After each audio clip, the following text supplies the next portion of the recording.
A lot of developers, even on a senior level, have a huge problem. They see new hype technology, or they read on Twitter something about new library and they immediately want to use that. But is it a good idea? Do you really need that library? And during last 10 years, I saw companies and projects which were implementing new stuff, and sometimes it made a huge difference. This is why by the end of this video I will show you when it makes sense to adopt a new library in your project. And just as an example for this video as a new tool that we want to use, we will talk about TanStack Start. So how the story started? You are just browsing through the internet, like on Twitter maybe, and you see a post that people are using this cool new thing, like for example TanStack Start. And you don't even have any idea what is that, or maybe you heard about it once or twice. And when people are writing posts how awesome it is, or you watched a YouTube video where they are saying that this is really a lifesaver, you immediately want to implement it in your project. Because first of all, most developers want new cool shiny things, and secondly, they want to follow people who they think are knowledgeable. And if a knowledgeable person says to you that you really need this, you will believe him. But for a real senior developer, it is different, because most often it is important to decide what not to implement. And for this, we must control a long-term cost of particular library and understand the complexity of this solution if we use it. So here is something to remember. Most new tools solve problems that you don't even have.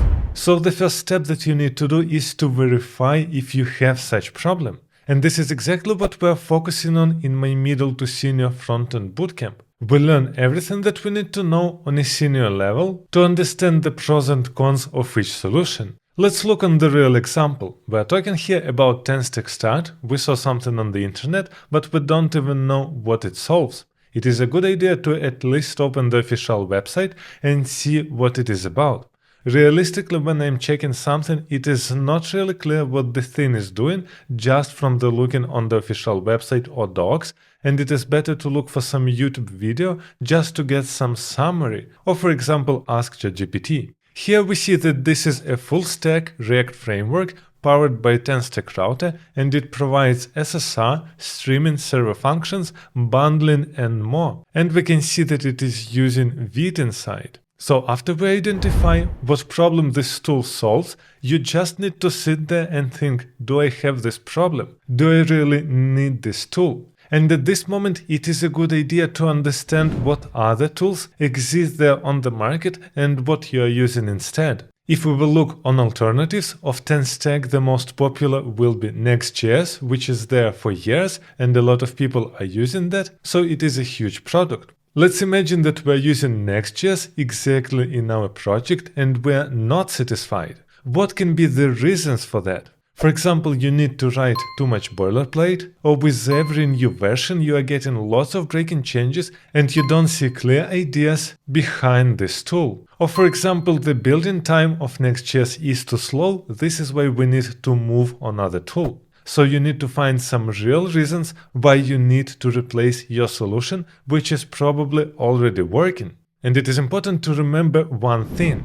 If you can't express your pain in time, money, or risk, then your pain is not real. And here we're talking about business, obviously. A lot of devs will invent reasons for some tool just because they want to use something newer and fancier. After that, you need to ask yourself, how does this new tool solve our problem? And if you are not familiar with TanStack, I can tell you that everything is covered with TypeScript on a really good level, and the main idea that it is truly type safe and you are getting amazing autocomplete because of TypeScript, for example inside routing. Additionally for that, I don't really like that Next.js pushes Vercel as a solution for it in every possible scenario. It is also a good idea to estimate how much time you need to replace one solution on another. And here TanStack is a really good example because it is not just a library, it is your framework and a building tool. And it is not that easy to replace the whole ecosystem, like for example Next.js, to TanStack, because this is how your whole project is being built. It is not just replacing one UI library with another one, which might be quite easy. so you really need to understand the costs of implementing this new solution.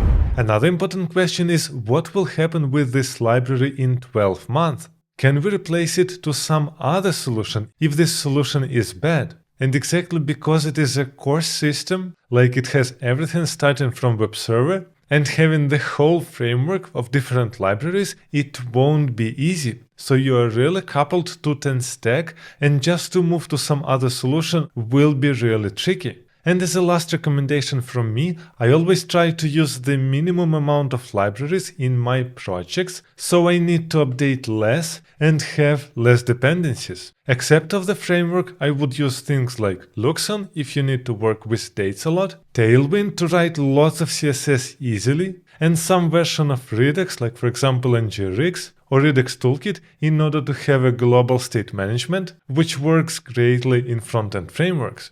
And if you need some direct help with interviews, architecture, career path, or real production problems, I also do paid one-on-one mentorship. It's a 90-minute private session where we can work on your specific code, interview preparation, or architecture. And you can find the link to it under the video.